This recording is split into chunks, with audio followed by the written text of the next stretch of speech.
साधना, ये रोज का तुम्हारा नाटक मुझसे देखा नहीं जाता है। बस जब भी ऑफिस से आओ तुम्हारा मुंह ही फूला मिलता है, क्या बात है? हाँ हाँ, तुम्हें मेरा मुंह फूला हुआ दिख जाएगा, लेकिन तुम्हारी माँ जो कर रही है वो तुम्हें नहीं दिखता है। मुझे तो बहुत जल्दी आकर बोलने लगते हो, तुम्हें तो बस मैं ही बुरी लगती हूँ। कभी तुमने आज तक कभी जानने की कोशिश की है कि आखिर मुझे तकलीफ क्या है, परेशानी क्या है? नहीं नहीं, आज तक तो कभी मैंने ऐसा पूछा ही नहीं लगता तुमसे। अरे 2 साल हो गए हैं हमारी शादी को। 2 साल में तुमने कितने दिन मुझसे अच्छे से बात की है, बताओ मुझे। जब भी मैं ऑफिस से आता हूँ भगवानी की तरह तुम्हारा मुंह फूला हुआ रहता है। मोहल्ले पड़ोस में जाकर देखो कितनी खुशहाली रहती है लोगों के घर में। जब उनके पति घर आते हैं तो कितने हंस बोल के बात करती हैं उनकी पत्नियां। और एक हमारा घर है जहां घर में घुसते ही सामने देखो तो माँ का मुंह फूला हुआ रहता है, कमरे के अंदर आओ तो बीबी का मुंह फूला हुआ रहता है। तुम्हारा कहने का मतलब क्या है? क्या मैं जबरदस्ती ही मुंह फुलाए हुए रहती हूँ? क्या मेरा रोज का यही काम है? अरे कितनी बार तुमसे ढंग से बात करने की कोशिश की है, लेकिन तुम हो कि कभी मेरी बात सुनते हो? हाँ, बस तुम तो अपने माँ के पल्लू से बंधे रहो। अरे जब माँ की ही सुननी थी तो क्यों मुझसे ब्याह किया? कान भर दी होगी सामने माँ ने बैठकर कुछ ना कुछ। तुम्हारी माँ को और आता ही क्या है? एक बात सुनो तुम, मैं दिन भर का हारा थका आता हूँ, मुझसे तुम ढंग से बात किया करो, वरना मुझसे बात करने की जरूरत नहीं है। इसी कारण मेरा मन नहीं करता है घर में अंदर आने का। हाँ, तो मत आओ ना। कौन बोल रहा है तुम्हें कि घर आओ? और वैसे भी तुम्हारे लिए तो ये घर सिर्फ धर्मशाला है।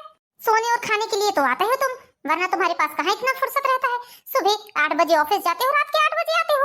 तुम्हें कहाँ इतनी फुर्सत रखी है अपनी बीवी के लिए? अपनी माँ की ही बात सुनना बस। मुझे ना तुमसे कोई बात ही नहीं करनी है। मैं जा रहा हूँ बाहर और वहीं खाना खाऊंगा। रात के 8 बजने को आए हैं, न घर में दिया बत्ती हुई है, न घर में रसोई चढ़ी है। अरे क्या करोगी तुम? 4 लोगों का खाना नहीं बना सकती हो तो अपने जीवन में क्या ही करोगी? मुझे तो यही समझ में नहीं आता। किस्मत फोड़ लिया मैंने तुम जैसी औरत के साथ शादी करके। हाँ, मुझे ही तो बोलोगे तुम? तुम्हारी माँ के गुण कहाँ दिखते हैं तुमको? बाहर बैठे बैठे पहले जो कान भर देती है तो तुम तो उन्हीं की सुनोगे ना। अरे मैंने तो सोचा था इतने बड़े घर का लड़का है, मुझे पलकों में बिठा कर रखेगा, लेकिन कहाँ, यहाँ तो मुझे फटे पत्ते में नहीं पूछता है ये लड़का। 2 साल हुए शादी को, लेकिन 2 साल में आज तक मुझे किस चीज की खुशी नसीब नहीं हुई। अरे बेटा, कहाँ जा रहे हो तुम? अभी अभी तो तुम ऑफिस से आए हो ना, फिर कहाँ चल दिए? जा रहा हूँ पापा कहीं बाहर खाना खाने के लिए। अब दिन भर का हारा थका आया हूँ, घर में रसोई तक नहीं चढ़ी है, रात के 8 बज गए हैं। भूखा प्यासा थोड़ी ना बैठूंगा। यहाँ तो महासंग्राम ही खत्म नहीं होता सास बहू का, तो क्या ही बोलूं किसे। वाह बेटा वाह, तुझे मैंने जन्म दिया, तुझे इसी दिन के लिए पाला पोसा मैंने, इसी दिन के लिए इतना काबिल बनाया कि तू आज मुझे ऐसा बोले। अरे बेटा, जिस दिन से तेरी बीवी इस घर में आई है ना, मेरा जीना हराम हो गया है। 2 निवाले सुकून से नहीं खा सक रही हूँ मैं। हो गया तुम्हारा त्रिय चरित्र फिर शुरू। तुम्हें सुबह से समझा रहा हूँ मैं कि शांति से अपना खाओ पियो, भगवान का भजन करो। बस ले देकर किचिर किचिर किचिर किचिर। सही तो बोल रहा है ना, दोनों सास बहू में से किसी एक में भी समझदारी नहीं है। घर को बिल्कुल रणभूमि मत बनाकर रखा है तुम दोनों ने। अरे सुकून नाम की भी कोई चीज होती है? तुम दोनों की लड़ाई झगड़े में हम दोनों पिसे जा रहे हैं। ना ही समय पर चाय मिलती, ना ही समय पर नाश्ता मिलता, ना ही खाना मिलता है। अरे कैसी औरतें हैं तुम दोनों? शांति बनाकर रखना घर की औरतों का ही काम होता है, बहू समझदार नहीं है। कम से कम तुम तो समझदारी दिखाओ, तुम तो बड़ी हो, बुजुर्ग हो, कम से कम इतनी समझदारी तो दिखाओ तुम। हाँ, तुम लोगों ने तो मुझे ही बुरा बनाकर रखा है। मैं ही बुरी हूँ, मैं ही खराब हूँ। भगवान मुझे ही क्यों नहीं उठा लेता? क्यों जबरदस्ती घर में रखा है? नहीं समझ में आ रहा है तुम लोगों को? तो ले जाओ, मुझे किसी वृद्धाश्रम में ले जाकर डाल दो। मेरे जैसी ऐसी कई औरतें हैं बेचारी, कई महिलाएं हैं जो अपने बहू बेटों से परेशान होकर वृद्धाश्रम में जाकर रह रही हैं। इतना सब कुछ मैंने यही दिन देखने के लिए किया था। मैंने इतनी गृहस्थी बनाई, अपना सब कुछ बनाया। अरे मैंने इसी दिन के लिए बनाया था क्या कि कल को दूसरी लड़की आकर अपना हुक्म चलाएगी इस घर में और मुझे पराइयों की तरह रहना पड़ेगा इस घर में? अब मैं अपनी जुबान भी ना खोलूं अपने घर में। किसी दिन ऐसा लगता है मेरे सर की नस ना फट जाए इन लोगों की चिकल्लस में। कितना ज्यादा टेंशन देते हो आप दोनों मुझे। हाँ बेटा, मैं तुझे टेंशन देती हूँ, मैं तुझे मारना चाहती हूँ। तेरा कहने का मतलब क्या है? अरे मैंने तुझे कितनी मुसीबत से पाला पोसा है। जब तू इतना सा था ना, इतना सा, तुझे मैंने कैसे पाला पोसा है मैं ही जानती हूँ। और आज अपनी माँ के ऊपर इतना बड़ा इल्जाम लगा रहा है कि मैं तुझे मारना चाहती हूँ। कोई भी माँ अपने बच्चे को कैसे मारना चाहेगी भला? कमरे में घुसते ही कान भरना शुरू कर देती है वो, और उसके बाद सुनकर तू मुझे भला बुरा सुना रहा है। कैसा बेटा है तू? अरे बेटा, उस दिन को भूल गया जब तेरी माँ खुद भूखी रह जाती थी लेकिन तुझे खिलाती थी। तेरे लिए मैंने क्या कुछ नहीं किया है? नाम तुम्हारा जरूर शांति है, लेकिन शांति वाला कोई काम नहीं करती हो, पूरा अशांति फैला कर रखी हो। भाग्यवान, तुम्हें कब से समझा रहा हूं मैं कि आप शांत हो जाओ, लेकिन नहीं, तुम कुछ ना कुछ अनिष्ट करके ही रहोगी लगता है घर में। हाँ, मैं ही अनिष्ट करूंगी घर में, और तो कोई नहीं है अनिष्ट करने वाला। मुझे ही भला बुरा सुना रहे हो तुम भी। तुम्हारी बहू को कुछ नहीं बोलोगे? अरे उसे भी तो कुछ बोलो। पापा रहने दीजिए आप, मैं ही चला जाता हूँ यहाँ से। बेटा, अनुज बेटा, मेरी बात तो सुन। अनुज बेटा, तुम दोनों की चिकल्लस में किसी दिन हमारे बेटे को कुछ हुआ ना तो मैं तुम्हें कभी माफ नहीं करूंगा, समझ जाना। तुम बहुत कलेश मचा कर रखा है तुम दोनों ने। अरे जैसा मुझे सुना रहे हो वैसा जाकर अपनी उस लाडली बहू को भी सुनाओ। उसे तो सर पर बैठा कर रखा है, उसके सामने तुम्हारी ये जुबान नहीं खुलती है, उसके सामने तो तुम्हारी जुबान में दही जमा रहता है। अरे कुछ उसे भी बोल दिया करो। ना जाने ये औरत क्या कर कर छोड़ेगी, मुझे तो यही समझ में नहीं आता। कभी कभी तो बहुत टेंशन होती है। अरे कलमुही नास मिटी, तेरे कलेजे को ठंडक पड़ गई, मिल गई तेरे कलेजे को ठंडक। मेरा बेटा भूखा प्यासा इस घर से चला गया। कलमुही पड़ गई तेरे कलेजे को ठंडक, मेरे बेटे को तूने भूखा प्यासा पहुंचा दिया। अरे तेरे हाथ पैर इतने नहीं चलते हैं क्या कि जाकर अपने पति के लिए 2 रोटी पका दे? अरे जब आपको अपने बेटे की इतनी पड़ी है तो जाकर आप ही क्यों नहीं बना देती है? जीना हराम करके रख दिया है। देखो तो जरा कैसी कैसी की तरह जुबान चल रही है। अरे जिस दिन से तू इस घर में आई है ना, इस घर को तूने नरक खाना बना दिया है। सुकून नाम की तो चीज ही नहीं बची है। पहले कितना अच्छा था मेरा घर, कितने बार बोली थी इस लड़के से मत कर उस नालायक से शादी, मत कर उस लड़की से शादी, लेकिन नहीं, मरा गया। पता नहीं ऐसी कौन सी सुंदरता देखी इसने जो शादी करने के लिए मरा जा रहा था। हाँ, जैसे मुझे बड़ी पड़ी थी आपके बेटे से शादी करने को। अरे मैं भी कोई यहाँ भागोड़ कर नहीं आई हूँ, वो तो आपके बेटे ने मुझे देखा था मेरे मामा के घर की शादी में। आप लोग खुद आए थे मेरे घर रिश्ता लेकर, मेरे घर से तो कोई नहीं आया था। भूलो मत मम्मी जी ये बात। अरे मुझे क्या पता था जिस लड़के को शादी में देखकर मेरे बेटे ने पसंद कर लिया है वो इतनी चंडी माता निकलेगी। मुझे क्या पता था खूबसूरत भोले भाले चेहरे के पीछे एक काली कंकाली छुपी हुई है जो धीरे धीरे करके हम लोगों का खून चूसे ले रही है। अरे तू यदि हमारे घर में रहना चाहती है तो शांति से रहे। जरा हिसाब किताब से बोलिए मम्मी जी, वरना काली माता त्रिशूल भी रखती है, ये बात तो शायद आपको पता ही होगा। और काली माता दानवों का वध भी करती है, इस बात को याद रखिए। इसलिए मुझसे थोड़ा हिसाब से ही बात करिएगा आप। वैसे भी नवरात्रि चल रहे हैं, देवी जी का दिन भी है, ऐसा ना हो कि मेरे अंदर की दुर्गा काली जाग जाए। हे भगवान, देखो तो जरा इस डायन को। मुझे दानव बोल रही है, मुझे दानव बोल रही है। मैंने आपको दानव नहीं बोला, वो तो आप अपने आप को राक्षस और दानव समझ रही हैं, इसलिए बोल रही हैं। अब जब मुझे काली बोल रही हैं, मैं काली माता हूँ, तो आप तो दानव ही हुई ना, जो मेरा जीना हराम करके रखा है। तू मेरा वध करेगी, अपनी सास पर हाथ उठाएगी, अपनी सास को मारेगी। हे राम, मोहल्ले वालों, पड़ोस वालों, जरा सुनो, देखो ये कैसी बहू आई है मेरे घर में जो अपनी सास को मारने की बात कर रही है। आज तक ऐसी बहू नहीं देखी मैंने अपनी इतनी बड़ी जीवन में। अरे अनुज के पापा, सुनो जरा अपनी लाडली बहू की, आपकी लाडली बहू क्या बोल रही है, सुनो जरा। क्या हुआ? तुम दोनों का झगड़ा कभी खत्म नहीं होगा क्या? घर में शांति नाम की चीज रहेगी या नहीं रहेगी? अरे आपको नहीं पता है आपकी बहू? अरे चुप करो, अब दोनों के मुंह से एक शब्द भी नहीं निकलना चाहिए। बहू तुम जाओ और रसोई में जाकर खाना बनाओ, मुझे बहुत जोरों की भूख लगी है। पापा जी आपको पता नहीं है मम्मी जी मुझसे क्या क्या बोल रही हैं, मुझे इतना कुछ सुना रही हैं। बेटा मैंने तुमसे जितना बोला तुम उतना काम करो, जाओ। जबरदस्ती बात जितनी बढ़ाओगी उतनी बढ़ेगी, कोयला जितना घसोगे उतना ही काला होगा। जाओ बेटा खाना बनाओ। ठीक है पापा जी, आप बोल रही हैं इसलिए मैं जा रही हूँ, वरना तो आज घर में खाना बनने वाला नहीं था। उसने मुझे इतना कुछ सुनाया, इतना कुछ बोला, उसके बाद आप उसे बेटा बेटा करके बोल रहे हैं। अरे अपनी पत्नी के आत्मसम्मान की कुछ फिक्र है या नहीं आपको? देखो शांति, किसी को एक बात बोलो भी नहीं और किसी से 2 बात सुनो भी नहीं, बस इसी नियम को अपना लो तो तुम्हारा जीवन बहुत सुखी रहेगा। अरे उसे जैसा लगता है करने दो ना, मैं तुम्हें कितनी बार समझा चुका हूँ, तुम क्यों नहीं समझती हो? अपनी उम्र देखो, तुम्हारी उम्र कहाँ जा रही है। अरे किसी दिन ऐसा ना हो कि टेंशन में तुम्हें ही कुछ हो जाए, हमारे बेटे को हो जाए, मुझे ही कुछ हो जाए, तो तुम क्या करोगी? तुम कम से कम किसी के बारे में ना सही अपने बेटे के बारे में सोचो। बेचारा दिन भर ऑफिस में किसकी क्या बात सुनता है, उसके ऊपर क्या बीत रही है, क्या हो रहा है, कोई जानता है? कोई नहीं जानता। घर में अंदर आते ही हॉल में तुम्हारी बातें सुनता है, उसके बाद कमरे में जाते ही अपनी बीवी की बातें सुनता है। अब वो जाए तो जाए कहाँ? चलो कभी काल की बात अलग है, होता है, हर घर में 4 बर्तन रहते हैं तो बचते ही हैं, लेकिन यहाँ तो रोज का ही तमाशा हो गया है। तुम शांति बनाकर नहीं रखोगी तो कैसे चलेगा? हाँ, आप भी मुझे ही भला बुरा सुनाइए, आपको तो अपनी पत्नी की जरा भी नहीं पड़ी है। अरे कुछ अपने बेटे से भी सीखिए। बेटे को गलत बोलना बंद करो। हमारा बेटा किसी का पक्ष नहीं लेता है, वो तो अपनी पत्नी से भी परेशान है और अपनी माँ से भी परेशान है। मुझे तो कभी कभी उसके ऊपर बहुत दया आती है। क्यों बहू से बिना मतलब की बहसबाजी करती हो? तुम यदि उसे ना उकसाओ तो वो क्यों तुम्हें 2 बात बोलेगी? बताओ मुझे। आप ही बताइए, मैंने क्या ही गलत बोल दिया? अरे सबने खाना खा लिया है, 2 रोटी एक्स्ट्रा पड़ी हुई हैं, फेंक जाएंगी, इतना महंगे का अनाज है। यही तो बोला ना मैंने उसे कि हिसाब किताब से खाना बनाया कर, इतना क्यों फेंकते तक बनाती है? शांति, 2 ही रोटी बची है ना, और मैं कहता हूँ 4 भी बच गई तो क्या हुआ?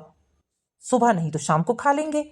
और चलो ना भी खाया किसी ने तो उठाकर गौ माता को दे देंगे। तुम क्यों इतनी चीज का नहीं समझती? आज नहीं तो कल बहू खुद ही सब हिसाब किताब से बनाना सीख जाएगी। अब देखो, बहू ने किसी के पेट के अंदर जाकर तो नहीं देखा है कि किसके पेट में कितनी भूख लगी है। तुम्हारा बस जरा सा चावल बच गया तो उसके लिए झगड़ा करने लगना, गंजी बर्तन फेंकने लगना, जरा सी दाल ज्यादा बन गई तो उसके लिए झगड़ा करना। अरे तो मैंने ऐसा क्या कह दिया? मैं भी तो उसे सिखाने के लिए ही बोलती हूँ ना। आज बचाएगी तो उसके ही भविष्य में काम आएगा।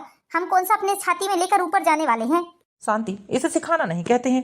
तुम तो बस इतने बेकार तरीके से बोलती हो कि कोई भी शांत इंसान का दिमाग खराब हो जाए। अरे किसी को भला बुरा सुनाओगी, किसी के बाप दादा उखाड़ोगी। अब ये कौन सी बात हुई? तुम बहू से बोलने लगी कि बाप के घर में देखा है कभी इतना अनाज फेंकते हुए? अब ऐसे में तो किसी का भी दिमाग खराब होगा ही ना। तुम्हारी बहू की जगह तुम्हारी बेटी यदि इतना ज्यादा बनाती तो क्या तुम उसे प्रेम से नहीं समझाती ना? बस इसी बात को तुम्हें समझना चाहिए कि आज नहीं तो कल बहू भी सब सीख जाएगी। अरे तो क्या उसके माँ बाप ने उसे कुछ भी नहीं सिखाया है? यहाँ आकर हमारी छाती में मूंग क्यों डल रही है? चलो हो गया, शांति बनाओ। अब मैं बता देता हूँ तुम्हें, घर में किसी प्रकार की कोई टेंशन नहीं होनी चाहिए, चिक नहीं होनी चाहिए। मुझे कोई शौक नहीं लगा है लड़ाई झगड़ा करने का। हे भगवान, कैसे कैसे इस घर में शांति बनेगी, मुझे तो यही समझ में नहीं आता है। इन दोनों का ये रूप देखकर तो मुझे बड़ा ही डर लगता है कभी कभी।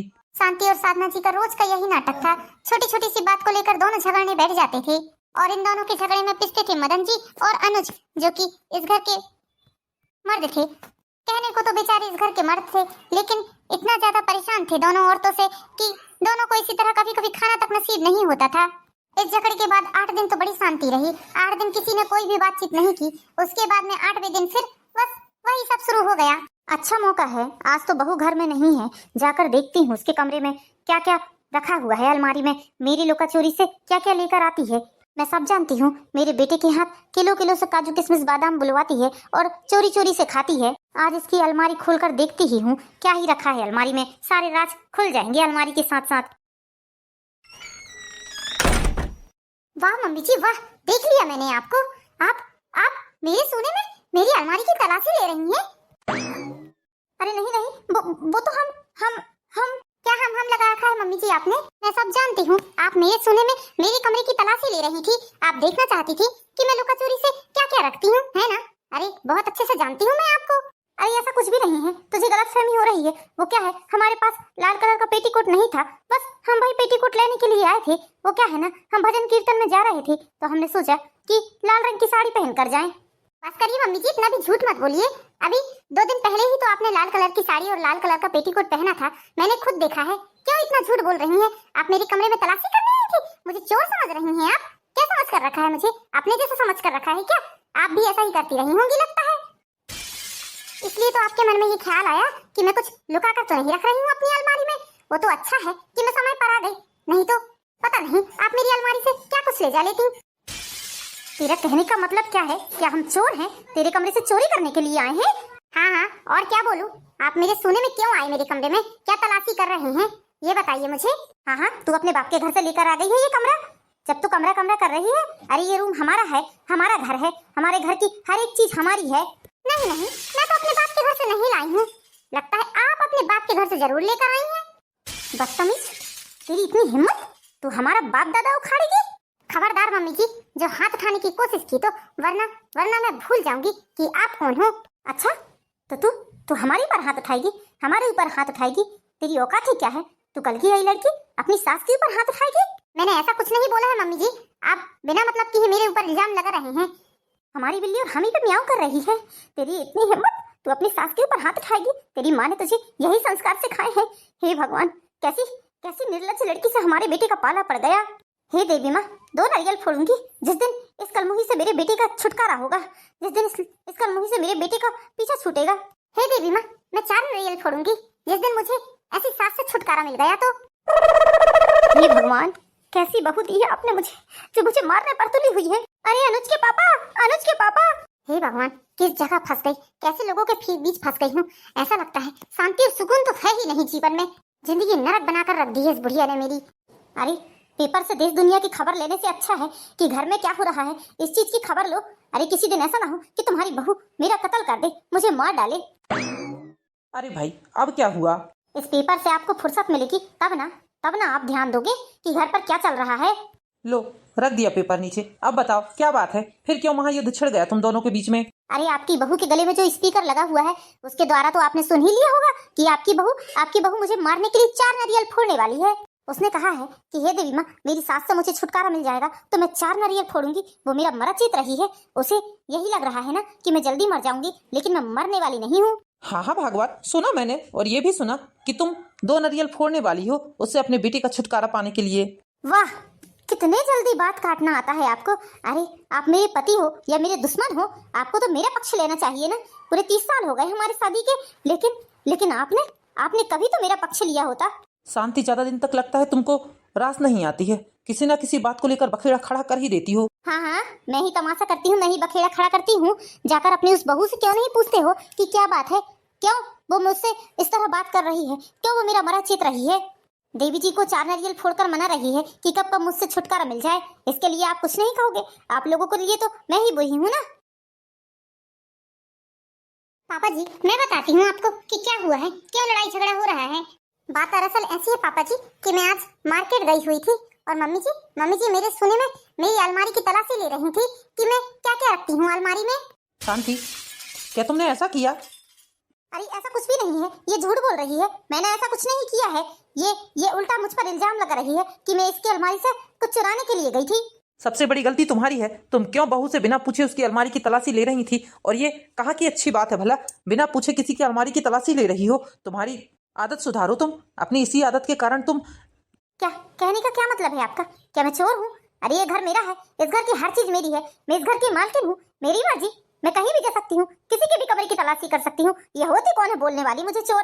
शांति, थोड़ा ठंडे दिमाग से सोचो कि तुम जो कर रही हो, जो बोल रही हो, वो कहाँ तक ठीक है, कहाँ तक सही है। तुम्हारे सुने में कोई तुम्हारी अलमारी को इस तरह चेक करेगा तो अच्छी बात है क्या? ठीक है, चलो आप मेरी गलती मुझे बता रहे हैं, मैं सास हूँ, मैंने 2 बात बोल भी दिया तो इसका क्या फर्ज बनता है? मैं इसे जैसा बोलूंगी ये भी मुझे वैसा ही बोलेगी।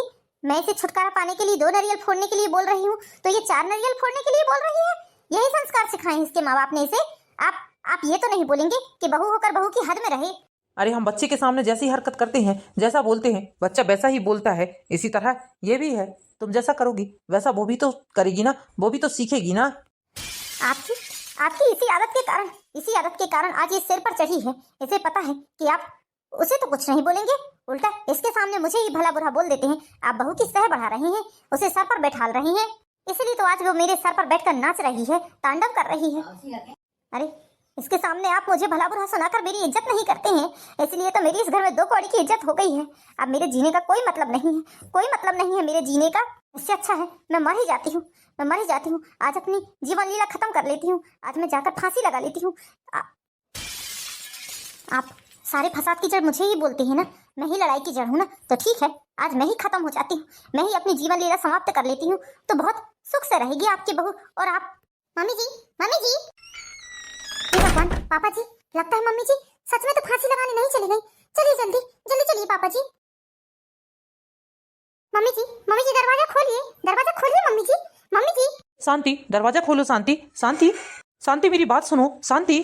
पापा जी आप क्या करें, मम्मी जी तो दरवाजा खोल ही नहीं रही है, मुझे बहुत घबराहट हो रही है पापा जी, कहीं सच में मम्मी जी ने गुस्सा में कुछ ऐसा वैसा कर लिया। बहू, तुम जल्दी से अनुज को फोन लगाओ, जल्दी फोन लगाओ, उसे बुलाओ यहाँ। हाँ पापा जी, अभी फोन लगाती हूँ मैं इन्हें। देखो शांति, गुस्से क्रोध में कुछ भी ऐसा वैसा मत करना। देखो अब तुम्हारी उम्र हो चुकी है, बुढ़ापे में यदि ऐसा करोगी तो लोग क्या कहेंगे। खोलो शांति, दरवाजा खोलो, तुम्हें मेरी कसम है। चले जाओ यहाँ से, मुझे आपसे कोई बात नहीं करनी है। अरे मेरा कोई नहीं है इस दुनिया में, कोई नहीं है। आज मैं फांसी लगाकर अपने आप को खत्म ही कर लूंगी। ना रहूंगी मैं और ना होगा घर में लड़ाई झगड़ा। आप लोगों को बस मेरी ही गलती दिखती है, कभी बहू की गलती नहीं दिखती है। शांति देखो, बेवकूफी वाला काम मत करो, तुम बच्ची नहीं हो। दरवाजा खोलो, मेरी बात सुनो शांति, पहले मेरी बात सुनो, दरवाजा खोलो शांति। मैं आज किसी की सुनने वाली नहीं हूँ, किसी की भी सुनने वाली नहीं हूँ। अरे आप जल्दी आ जाइए, प्लीज जल्दी आ जाइए। मम्मी जी ने अपने आप को कमरे में बंद कर लिया है, ऐसा न हो कि गुस्से में मम्मी जी कुछ कर बैठे। अरे क्या हो गया, क्यों इतने घबराई हुई बोल रही हो, और ऐसा क्या हो गया जो माँ ने अपने आप को कमरे में बंद कर लिया? ये सब कुछ आप बाद में पूछना, आप पहले यहाँ आ जाइए जल्दी से। ठीक है, मैं आ रहा हूँ। मम्मी जी प्लीज दरवाजा खोलिए ना मम्मी जी, प्लीज मम्मी जी, आपको पापा जी की कसम मम्मी जी प्लीज दरवाजा खोलिए। आप क्या मम्मी जी लगा रखा है, तुझे मुझसे बहुत दिक्कत थी ना, तूने मेरे ऊपर इतना बड़ा इल्जाम लगाई, तू मुझे मारना चाहती है। ले, मैं खुद तेरे दिल की तमन्ना पूरी कर देती हूँ, तेरे 4 नारियल के पैसे भी बचेंगे। नहीं नहीं मम्मी जी, आपने मेरी बातों का गलत अर्थ निकाल लिया। मैंने ऐसा कुछ भी नहीं किया मम्मी जी, ऐसा कुछ भी नहीं कहा है। और वैसे भी गलती आपकी थी। यदि आप मेरे कमरे में आकर मेरी खाना तलाशी ना करती तो शायद मैं ऐसा ना बोलती। बहू, ये सब बातें करने का समय नहीं है। तुम किसी भी तरह दरवाजा खुलवाओ। यदि शांति ने कुछ उल्टा सीधा कर लिया तो हम तो हाँ हाँ मम्मी जी, प्लीज मम्मी जी दरवाजा खोल दीजिए मम्मी जी, प्लीज मम्मी जी। माँ देखिए ना, मम्मी जी दरवाजा नहीं खोल रही है, प्लीज कुछ भी करिए, दरवाजा खुलवाइए ना। यदि मम्मी जी ने अपने आप को कुछ कर लिया तो मैं अपने आप को कभी माफ नहीं कर पाऊंगी।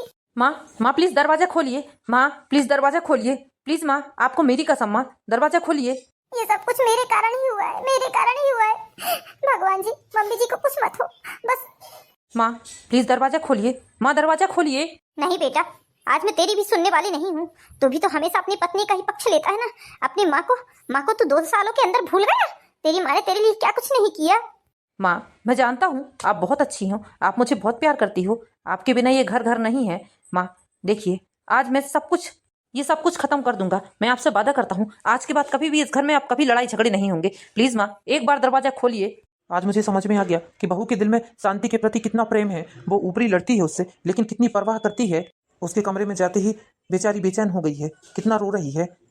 इन्हें एक करने का यही सही मौका है। आज मैं थोड़ा सा झूठ बोलकर ही कुछ अच्छा करता हूँ। बेटा, इस घर की शांति के लिए मैं कुछ करने वाला हूँ, तो चुपचाप रहना, अपना मुंह बंद रखना बस। अरे बहू, तुम्हें क्या हो गया? हे भगवान! बेटा, अनुज बेटा, देखो जल्दी जाओ। क्या हुआ पापा साधना को? अरे बेटा, तेरी पत्नी देखना चक्कर खाकर गिर गई है वहाँ हॉल में। जा जल्दी जा। अरे कहाँ है मेरी बहू? क्या हुआ उसे? चक्कर कैसे आ गए? बताइए ना, साधना कहाँ है? बोलिए। मम्मी जी, मैं ये रही। मम्मी जी, आप ठीक है ना? आप ठीक है ना? मैं तो बहुत डर गई थी मम्मी जी, कहीं गुस्सा क्रोध में आप सच में फांसी लगा लेते तो मैं कैसे झगड़ा करती? कौन मुझे डांटने वाला होता? कौन मुझे 4 बात समझाने वाला होता? ये तो यहाँ अच्छी वाली खड़ी है, फिर आप लोगों ने मुझसे झूठ क्यों बोला कि इसे चक्कर आ गया है? एक झूठ और। भगवान, यदि मैं झूठ ना बोलता तो तुम्हारे अंदर छिपा हुआ बहू के प्रति प्यार कैसे दिखता हम लोगों को? बताओ मुझे। तुम इतना झगड़ती हो बहू से, और बहू तुम भी अपनी सास की एक बात नहीं सुन सकती हो, तुम भी झगड़ा करने लगती हो। लेकिन देखो, एक दूसरे के प्रति कितना प्रेम है तुम लोगों के दिल में। आज देख लिया मैंने। शांति, तुम्हें पता है, जब तुम कमरे के अंदर बंद हो गई थी तो बहू का रो रो कर बुरा हाल हो गया। शांति, वो तुम्हें बहुत प्यार करती है, वो एक बेटी की तरह तुम्हारी परवाह करती है। लेकिन तुम थोड़ी थोड़ी सी बात पर गुस्सा हो जाती हो। उसे अपनी बहू नहीं, बेटी समझकर समझाया करो, थोड़ा प्रेम से रहा करो। हाँ माँ, आप दोनों एक दूसरे की बहुत परवाह करते हो, बहुत चिंता करते हो, ये आज हम लोगों ने देख ही लिया है। लेकिन आप लोगों की जो लड़ने झगड़ने की आदत हो गई है, उसके वजह से आप अपने प्रेम को दबा देते हो। माँ प्लीज, मेरे आपसे हाथ जोड़कर विनती है कि आप एक सास नहीं, एक माँ बनकर अपनी बहू को हैंडल करिए। और साधना, तुम एक बहू नहीं, एक बेटी बनकर अपनी सास का साथ दो। साधना, क्या तुम्हारी माँ तुम्हें गलती में 2 बात बोलती थी, तुम्हें डांटती थी, क्या तुम उनको इसी तरह जवाब देती थी, इसी तरह उनसे नाराज हो जाती थी? माँ, और एक बात और, आप अपने दिल से ये गलतफहमी निकाल दो कि मैं हमेशा साधना का साथ देता हूँ। माँ, साधना मुझसे हमेशा एक बात से ही गुस्सा रहती है कि मैं कभी भी उसका पक्ष नहीं लेता हूँ या उसकी बात नहीं सुनता हूँ। कमरे के अंदर आकर मैं साधना को 4 बार डांटता हूँ। आपको पता नहीं है माँ कि हम लोग 8-8 दिन तक ठीक से बात तक नहीं करते हैं एक दूसरे से। अब आपको और क्या ही बताऊं मैं, इसके आगे आप खुद समझदार हैं। माँ प्लीज, मैं चाहता हूँ कि इन सब बातों का असर हमारे परिवार पर ना पड़े। आप इन सब चीजों को छोड़ दीजिए। और साधना, तुम भी छोटी छोटी सी बात पर मुंह फुलाना, जवाब देना, लड़ाई झगड़ा करना, ये सब छोड़ दो। हाँ बेटा, देखो बेटा, मैं तुम्हें तो कुछ नहीं बोल सकता हूँ, लेकिन हाँ, शांति को अपनी पत्नी होने के नाते मैं बहुत कुछ समझा देता हूँ, डांट देता हूँ, चिल्ला देता हूँ। तुम लोगों की लड़ाई झगड़े के कारण हम पति पत्नी का रिश्ता भी खराब हो रहा है।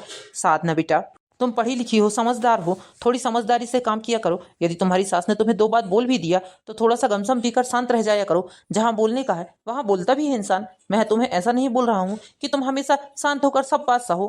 पापा जी, अनुज जी, मैं आप लोगों की बात बहुत अच्छे से समझ रही हूँ। आज मैंने जान लिया है कि इंसान के खोने का डर क्या होता है। मैं बहुत बड़ी बेवकूफ थी जो मम्मी जी की बातों पर नाराज हो जाती थी, उनसे लड़ाई झगड़ा करने लगती थी। Mummy ji, I am sorry. बेटा, मुझे भी माफ कर दे, मैंने भी तुझे भला बुरा कहा है, बहुत कुछ सुनाया है बेटा, मैं बहुत शर्मिंदा हूँ, मुझे माफ कर दे बेटा। मैं तुझे कितना कुछ कह देती थी, तेरी माँ बाप, दादा सबको बीच में ले आती थी हमारे झगड़े के। बेटा तेरी जगह कोई भी लड़की होती तो उसे भी बुरा लगता। आज मैं ये बात समझ गई हूँ, मुझे माफ कर दे बेटा। और तुझसे वादा करती हूँ कि आज के बाद मैं तेरी सास बनकर नहीं, तेरी माँ बनकर दिखाऊंगी। तुझे बहुत प्यार करूंगी बेटा, तुझे कभी तेरी माँ की कमी महसूस नहीं होने दूंगी। मम्मी जी, मैं भी कभी आपको आपकी बेटी की कमी महसूस नहीं होने दूंगी। मैं आपकी बेटी और आप मेरी माँ बनकर रहेंगी। और हम दोनों, आप दोनों से वादा करते हैं कि कभी भी इस घर में हमारे कारण झगड़ा लड़ाई नहीं होगा। अब इस घर में सिर्फ प्यार और प्यार ही रहेगा और शांति ही रहेगी। हाँ हाँ अनुज जी, मेरे कारण आपको कितना कुछ झेलना पड़ता था, क्या कुछ नहीं सुनाती थी मैं आपको। कई दिन तो आप मेरे कारण भूखे चले जाते थे। कभी मैंने आपको समझने की कोशिश नहीं की कि इन सब में आप लोगों का क्या हो रहा है, पापा जी के ऊपर क्या बीत रही है। चलो ये बढ़िया है, सुबह का भूला हुआ इंसान यदि शाम को घर लौट आए तो उसे भूला नहीं कहते। तो दोस्तों, कैसी लगी आपको ये प्यारी सी कहानी? कहानी पसंद आई हो तो हमारे वीडियो को लाइक कीजिए, चैनल को सब्सक्राइब कीजिए। मिलते हैं नेक्स्ट वीडियो में दोस्तों, जब तक के लिए बाय बाय।